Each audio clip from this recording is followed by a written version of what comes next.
Қайырлы күн ұстаздар, өздеріңізбен әдеттегідей Сандуғаш Қадырғалиевна. Бүгін сіздерге фотодан видео жасаушы lumalives.ai деген сайттың мүмкіндіктерін қарастыратын боламын. Осы жерде try now деген батырманы басып, мына жерде Google аккаунтымыз арқылы әдеттегідей тіркелеміз. Жалғастыру батырмасын басамыз. Және де осы жерде біздің суретімізді кірістіретін арнайы белгіше тұрады. Осыны басамыз.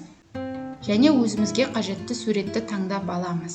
Біздің суретіміз қазір жүктелу үстінде. Жүктеліп болғаннан кейін мына батырманы басамыз. Кішкене күтеміз. Бұл жерде біздің суретімізді алып, енді видеоға айналдыру процесі жүріп жатыр. Міне осындай суреттен бізде қозғалмалы видео жасап берген болатын. Тағы бір түрін жасап көрейік. Go to back дегенді басамыз. Енді басқа бір суретті таңдайық.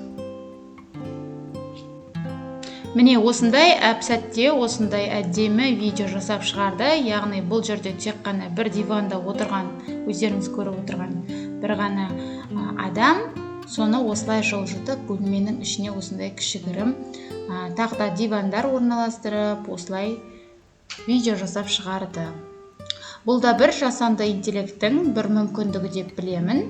Сондықтан бұл lumalives.ai деген сайттың мүмкіндіктерін қолданып көріңіздер. Мүмкін сіздерге де бір көмегі тиіп қалар. Видео ұнаса лайк басып пікір қалдырып, өзге де әріптестерге бөлісе жүріңіздер. Кәделеріңізге жарасын.